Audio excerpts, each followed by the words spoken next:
Hey there, sister. If you have had a missing period, it could be perimenopause or it could be something else called hypothalamic amenorrhea. Tune into this episode. It's really important to learn what is HA and why is it going undiagnosed in so many women, why HA is often diagnosed as PCOS, and the recipe to recover from HA. Let's get to it. What's up, sister? Welcome back to the Period Whisperer podcast, the show helping perimenopause and menopause women de-stress your body and decode what it's saying to you so you can own your own health, energy, and weight loss again. If you're new, I'm so happy you're here. I'm Bria. I'm your host, a recovering people pleaser and hustle addict turned functional and holistic hormone specialist. Let's lean in and learn what your body is saying to you. Hey there, sister. Welcome back to the Period Whisperer podcast, into one of our expert interview episodes. This episode, I think, is really important for all women to listen to because even though it is common in perimenopause to miss periods, have periods be closer together, there are certainly signs of other issues that can go on. And we want to make sure we know what's going on in our body. So I had to have an expert on, the amazing Cynthia, who's a registered dietitian nutritionist with over 10 years of extensive experience in the field. And now her primary focus lies in serving women with hypothalamic amenorrhea, HA, it's also referred to. And she helps them regain their period, restore their fertility if they need to, if you're in that phase, and truly become healthy. And I think this is key because our period is a key sign of our health. And especially for those of you under 50, I think this is an important episode because we still often have a cycle through this time. And if it starts to be missed, we want to make sure that is just a natural evolution and not something else going on that we can actually rectify. So welcome to Cynthia. I can't wait to introduce you to her, to listen to this interview and get your questions answered and learn about something that I really didn't know that much about until I started doing my own research. Okay, let's dive in. Welcome, Cynthia, to the Period Whisperer podcast. I am so happy and grateful that you're here today. I am so excited to be here, Bria. After we chatted on my podcast, was it, gosh, I don't know, I think a month ago? Yeah, I have no concept of time. I know. Where does time go? I'm excited to catch up because I had such a great time with you on my podcast. So Yeah. Well, you meet other women who love talking about women's health, and so we can connect and hit it off pretty quickly. So I'm pumped to have you share today about a topic that I was sharing. I'm not super familiar with, so I know if I don't know much about it, then there's lots of other women who I think are probably going to learn about it for the first time and better understand it and probably see themselves in some of it. So thank you for coming and sharing your expertise today.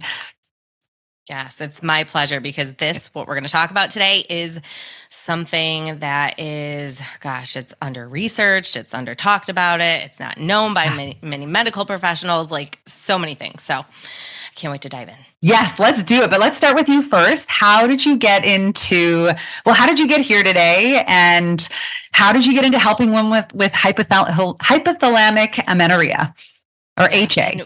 Yes. Let's call it HA for short for the rest of the interview because it is such a mouthful. Well, I got here in this place supporting other women across the world with HA because I was one of those women. So I'll kind of do the cliff notes of my journey and how I got here.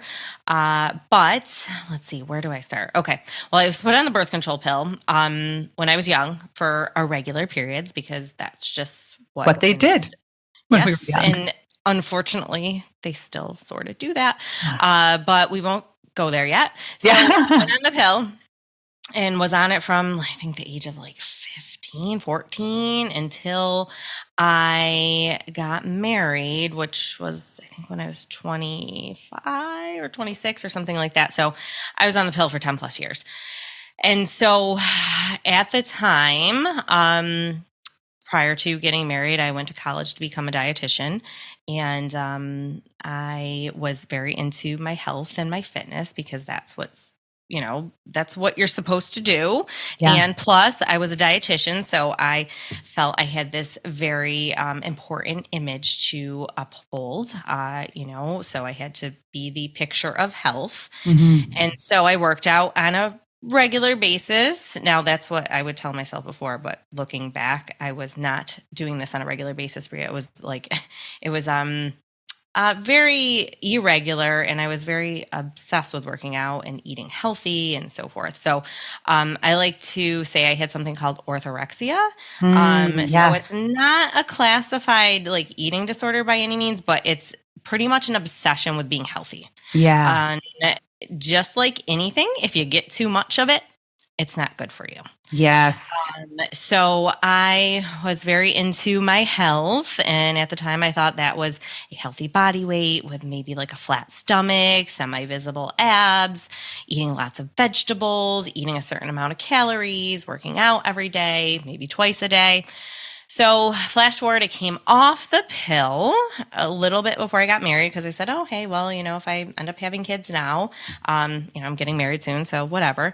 Well, little did I know that would not even be a possibility because I had no period. And so I came off the pill. The doctor was like, oh, Cynthia, you're fine. Like, that's normal. Just an FYI, that's not normal. And so I was like, okay, not normal, meaning when you come off the pill and you don't have a period, that's not normal. That is not normal. You should get your period like a month later, maybe a month and a half later, if you truly have nothing underlying going on. But here's the thing, since I was on the pill for so long, I had lost my period on the pill, but because the birth control pill gives you if you want to call it withdrawal bleed, a fake period, whatever you want to call it, it's not a real period. Yeah. But I mean, for I don't know how many years until I started doing the work that I do, did I know that I thought it was a period. I was bleeding. Yeah. So anyway, came off, no period. And I was like, something's up here. And the doctors assured me nothing's up. And I'm like, okay, cool.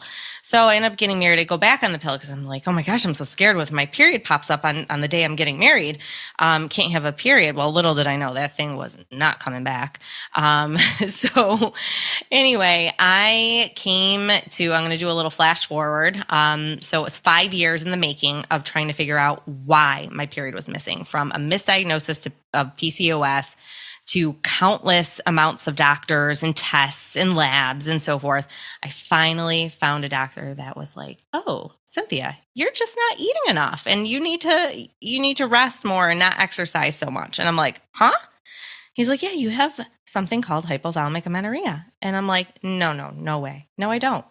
Because if we were to read in my medical nutrition therapy book, Bria, back when I was in college, that criteria of HA is only for a woman that has an eating disorder, low BMI, or is an athlete. I'm like, I don't fit that bill. That just doesn't make sense. So come to find out, yes, I did really have that. And so I had ended up conceiving my first child via IUI because at the time I was 30 and I was like, well, there was no research out there on HA like there is now, or I guess no practitioners out there. And so I got nervous and I'm like, well, what if I can't have babies? And so I pursued fertility treatment, and I ended up conceiving my first child after 3 rounds of it. And that's because I still wasn't eating enough and resting enough when I was doing fertility treatment. So it's not always the fix for having babies. So then after I had my first baby, I got my period back naturally. And then I got pregnant, I think 15 months postpartum.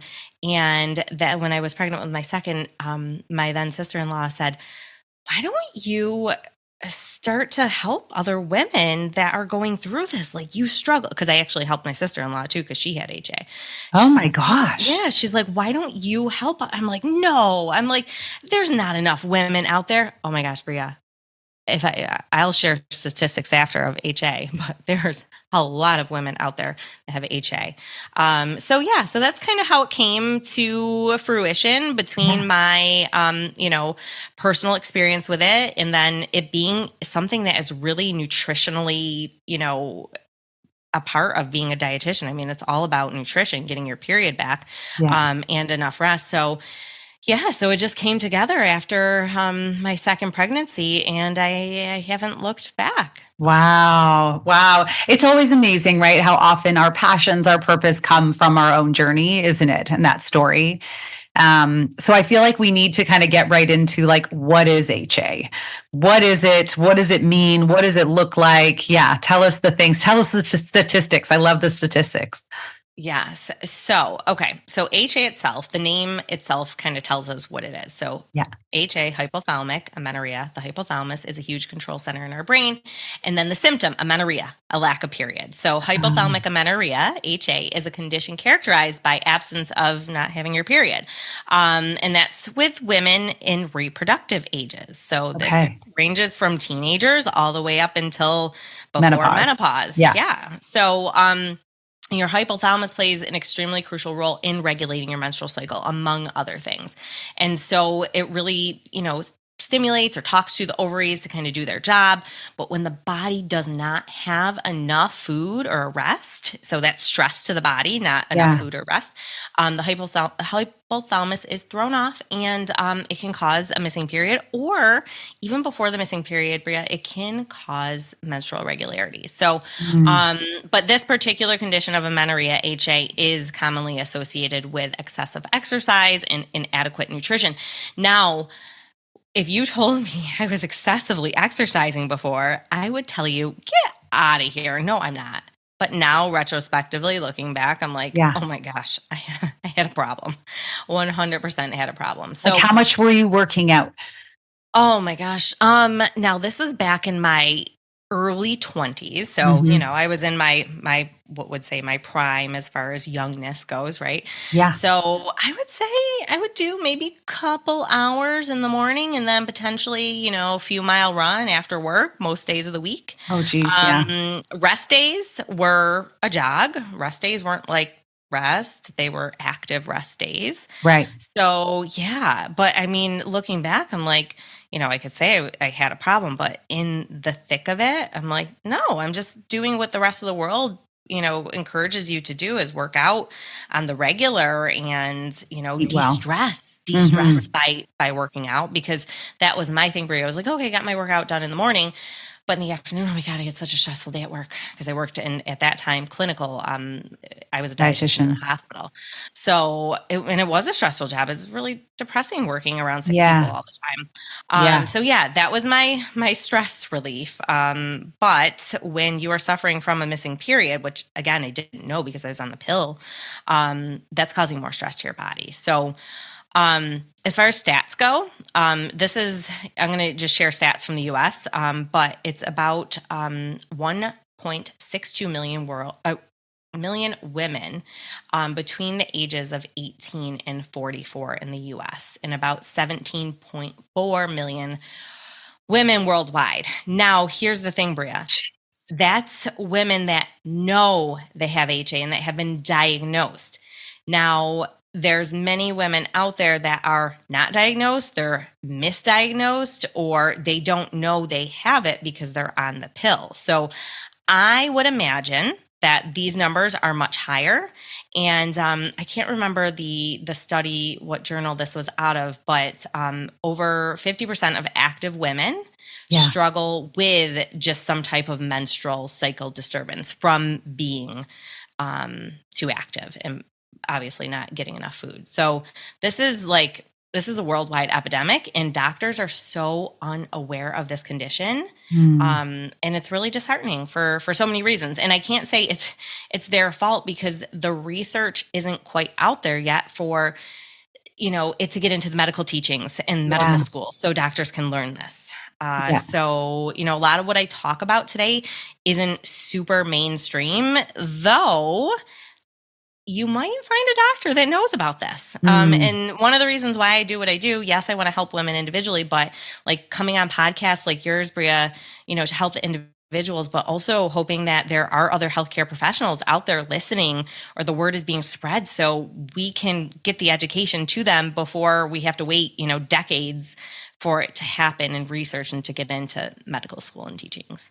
Yeah, no, those are huge statistics. And you're right. Like, you're talking about all the women who obviously haven't been diagnosed with it.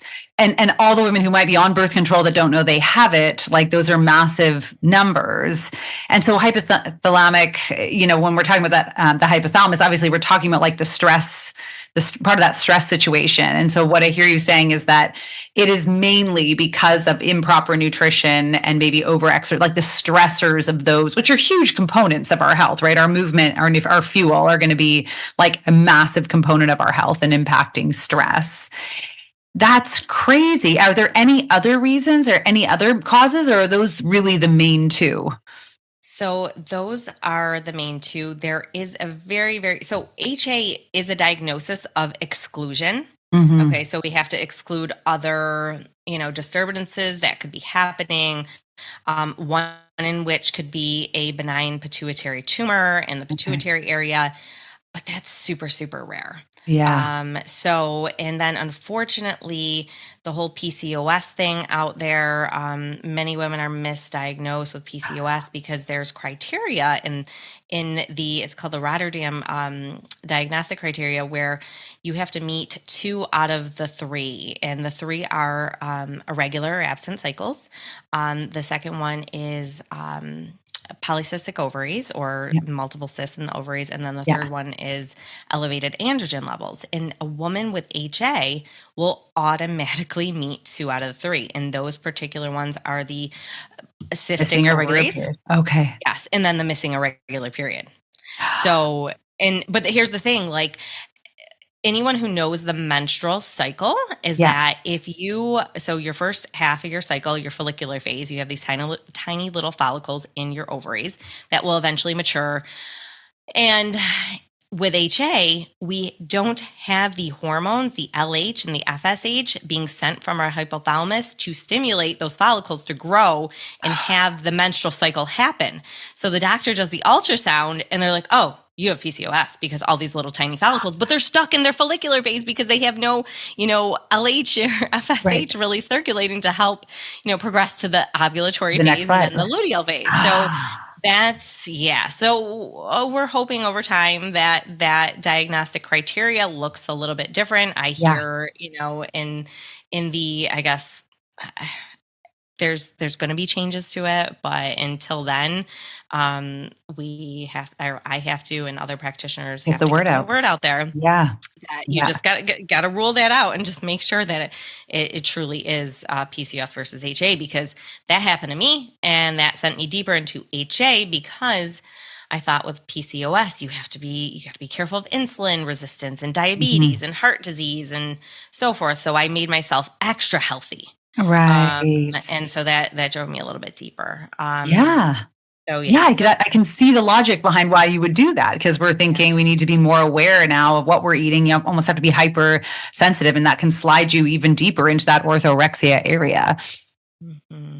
That's crazy. Can we talk for just a minute? I mean, of course, in our fertility years when we're wanting to have children, of course, there, it makes sense. Like, well, I really want to have a period so I can, know that I'm ovulating so that I can get pregnant. Mm-hmm. But, I'd love to just hear from you, like, why else is it so important that we're having a proper cycle? Oh my gosh, 1 million reasons why. But I'm just going to name maybe like 5 to 10 of them. Let's do it. First one is bone health. Okay, so estrogen plays a critical role in bone health. So osteoporosis, osteopenia. Second, heart disease. Estrogen plays another critical component in women's heart health, and heart disease is the leading cause of death in women in the U.S. So those are like the 2 biggies, and aside from infertility. But sometimes, or I would say most times, women that are on the pill, they might experience stress fractures. So sometimes I get the question, well, what if I'm on the pill? How do I know? So one thing is you could have lots of injuries, stress fractures, cold all the time, digestion issues, tiredness, frequent urination, some of the things. But this can also occur if you're off the pill and not having a period. But these women tend to be sometimes very low energy, but sometimes, Bria, they tend to be super high energy because they're running off their stress hormones. Yes. So a lot of I'm sorry to interrupt. I've had that's No, no. I don't think I've talked about this on the podcast before, but that is such a massive point that I think we should just open up for a brief minute, because we can think we have good, clean energy, but if we're living in that like acute and even chronic high cortisol state, it's going to give us this false sense of energy, isn't it? And then we don't ever learn how to come down from that and be in a more calm, gentle state. Then that's when we get stuck up there and lose further function everywhere else. So that's a really important piece to make, because just because you are feeling great, we still have to be really in tune with those stress levels, don't we? Absolutely. And women that start to recover from HA, they start to eat more and rest more. Mm-hmm. A lot of times their energy can dip, which is really hard because we're so used to, like you said, functioning at this high cortisol, stress place. And it's sometimes really disheartening. And I mean, sometimes rightfully so, as women that are always on the go and perfectionist tendencies, sometimes it's really hard to slow down. But women with HA, if you start to eat a little bit more, rest a little bit more, your energy levels come down, that's a great sign that you're starting to recover and your stress hormones are starting to decrease. So also, women could have sleep issues with HA. They could have brittle hair, skin, nails, if I didn't say that already, digestion issues. So many women come to me like, oh my gosh, like I had digestion issues and this naturopath and this person put me on this restrictive diet and this supplement, that supplement. And they said they would bring my period back, but it wouldn't, because they said it was all tied to the gut. Here's the thing with this whole gut digestion issue. Digestion issues will occur with HA because if your body is running off of literally fumes, your digestion is not an essential thing of your body to be functioning. It's just, which makes so it doesn't function as properly. Enzymes aren't doing what they're supposed to do. So if you are experiencing digestive issues, that's definitely a red flag to look at. And if anyone tells you I'm not going to name specific doctors or kinds of, but if anyone tells you out there you need a certain supplement or to do an elimination diet or something like that, what you need is enough food, especially if your period is missing, because there's no digestion protocol that is going to treat that if you don't have that foundational enough food. Another thing too, Bria, libido. I was just going to ask about that. Yeah, that gets shut down too when we're stressed, isn't it? So painful sex. So those are, I would say, the most common things, but the biggie ones, because I get a lot of times, well, I'm not having kids anymore, or I don't want kids, or whatever it may be, or I'm done having kids. Heart disease and osteoporosis. Yeah. Okay? Those are the two biggies we want to really pay attention to. That's why your hormones need to be in a good place, so you can have longevity, for the rest of your life, for perimenopause to menopause and beyond. Yeah. Well, and I would imagine, Cynthia, we need to have like a healthy amount and balance of hormone production and balance in there. Of course, in order to ovulate and have a regular period, in order to have good digestion, good libido, all these things, but also to be able to put on muscle, which is a really important part of aging and our longevity as well, and be calm and manage our stress. All of these things are really, really important. And I think they almost become more highlighted in perimenopause. And I wonder, maybe there's statistics around this or not, but, are we seeing these statistical diagnoses? Are they coming out more and more as we reach these ages of over 35 because it's being irritated more? I am curious to know that myself too. Because I think, as you age, things don't, work as well as they did when you were in your early 20s. But, I think the body could potentially be more sensitive. So, just to kind of put that in perspective, there's women out there, Bria, that will never lose their periods despite under eating and over exercising. It's based on genetics. Because I get that so many times. Why does she still have a period? Or why was she able to get pregnant? And here I am over here struggling, and she eats a lot less than I do, or whatever, maybe.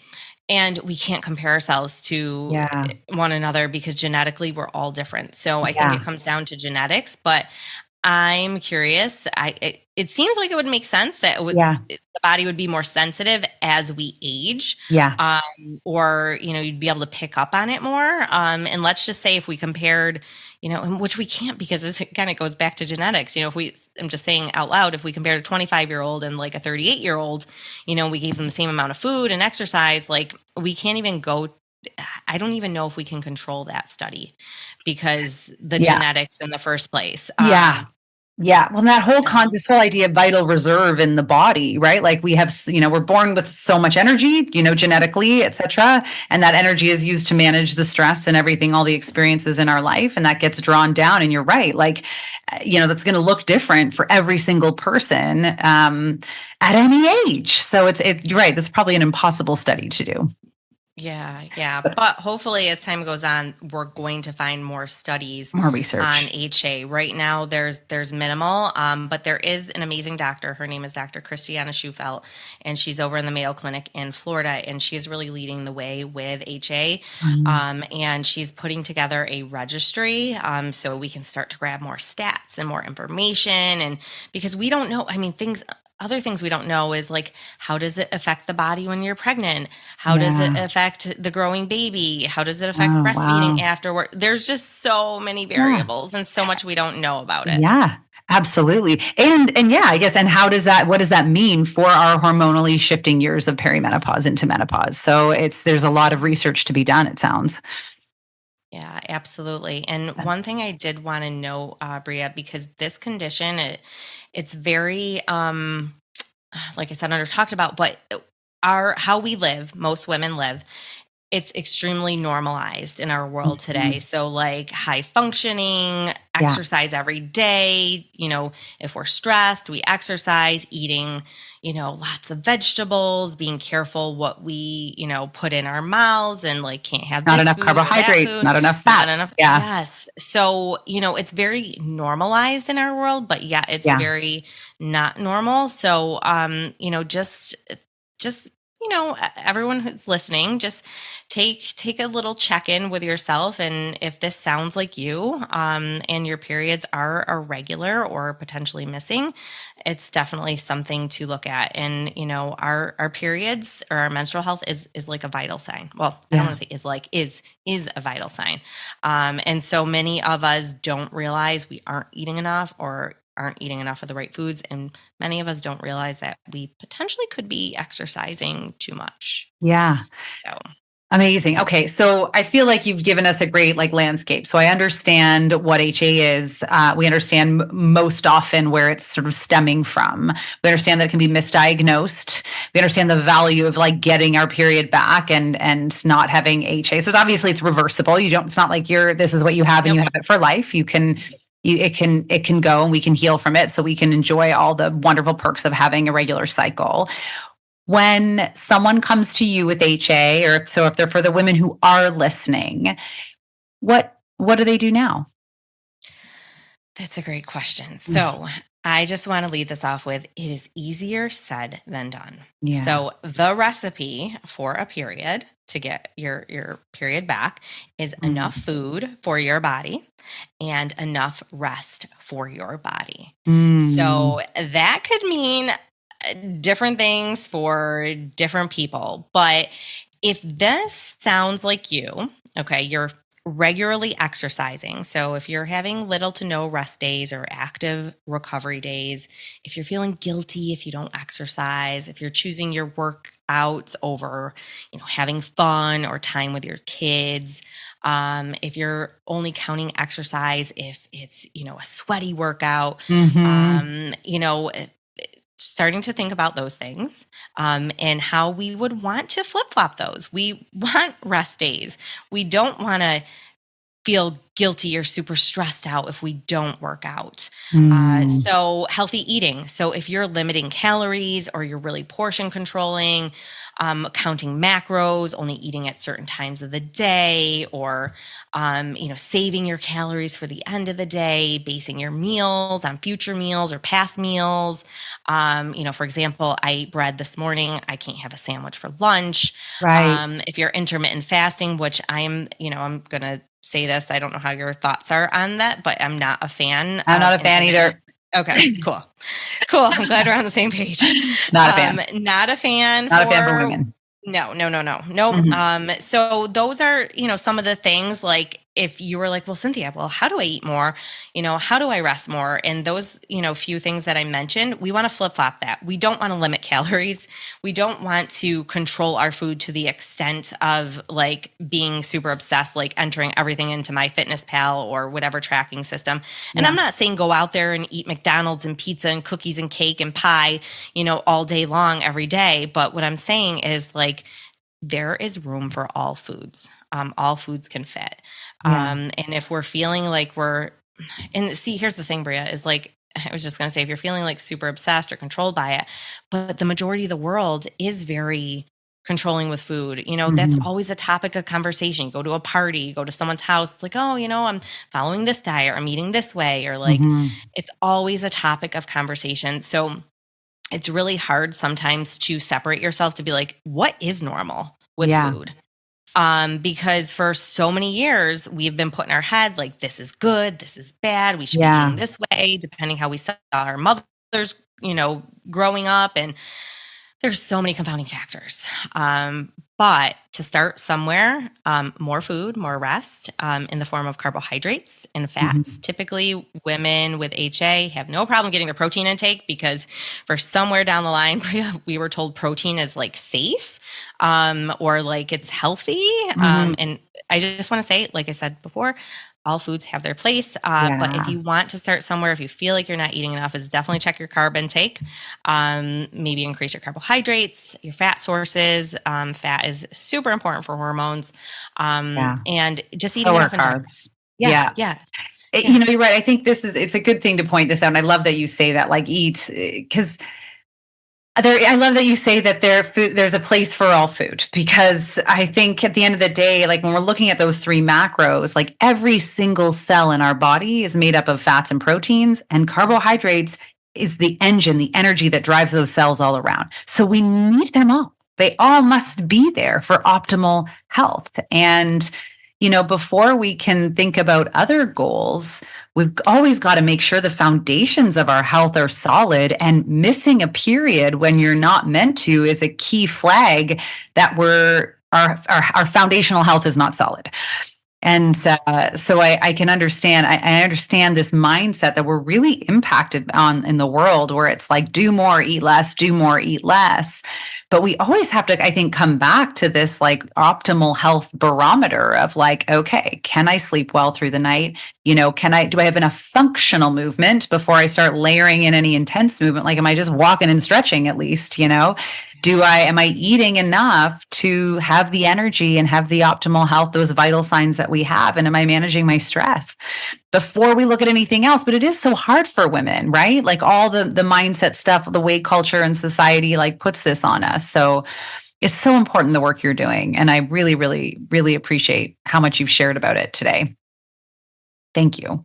Yes, absolutely. Yeah. I am just, I'm grateful that this happened to me, because I mean, if it didn't, well, I might not be doing what I do and supporting women across the world. But most importantly for me, Bria, like how this has changed my life and creating more balance for myself, especially as I go into my perimenopause years. And I can't believe I'm saying that, because I just felt like I was going to be in my 20s forever. Yes. But no. 27 is my stuck age in my head. I'm like, I'm 27. 27. Yeah.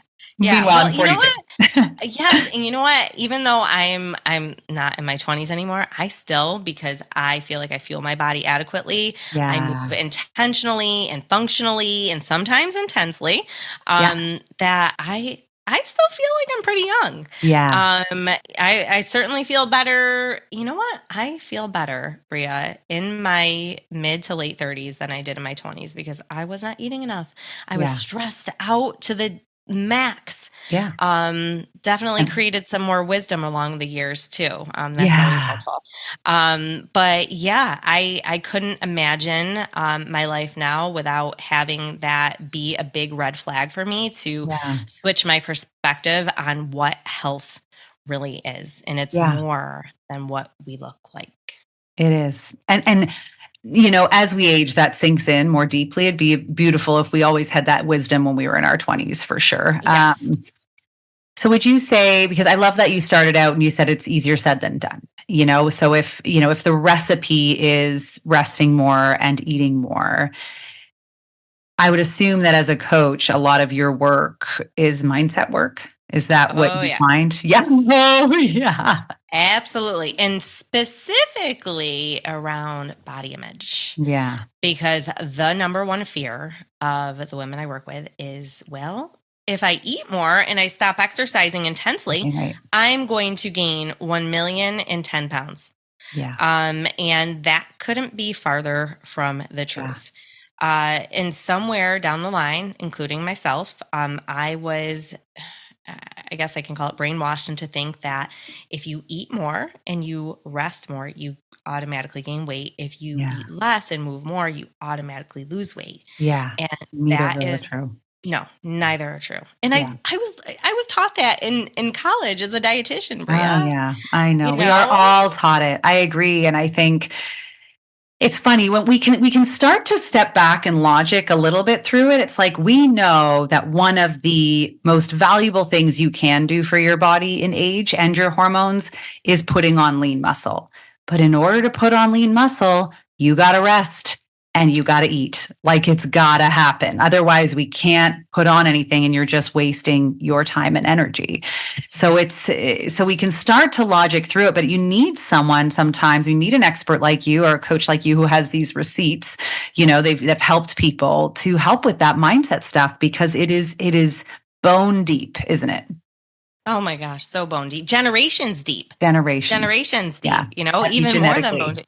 Yeah. Genetically. And then, so many, I hear from so many of my clients, well, my mom didn't have a regular period, my aunts, and like, they're on the thinner side. And, it's just, it's also generational.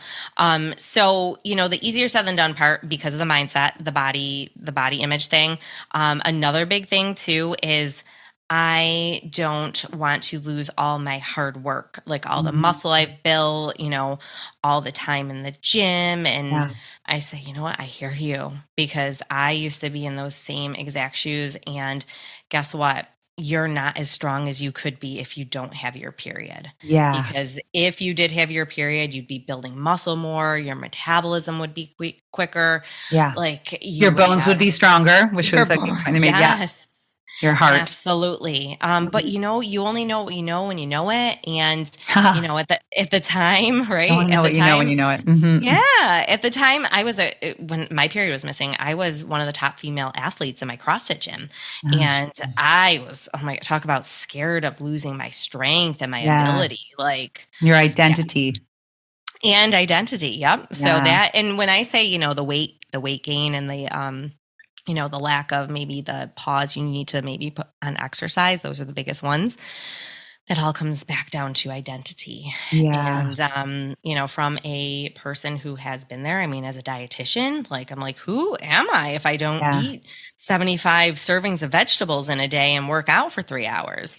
And the fact is, guess what? When you don't eat that many vegetables, you get to enjoy other foods. Yeah. When you don't exercise that much, you get to enjoy other parts of your life that you didn't even know existed. Yeah. So it all works out, but the mindset, is one of the biggest things, because to your balloon face, eat more, rest more. That's all I got to do. Yeah. That's all you got to do. But there's so many layers, so many things that are attached to that. Yeah. And so, finding support, if this is something you struggle with, is essential to getting your period back, Bria. But also, like, when I work with women, I don't want you to just get one period, like, I got my period back, cool. No. I want you to get a period each month, or if you're wanting to get pregnant.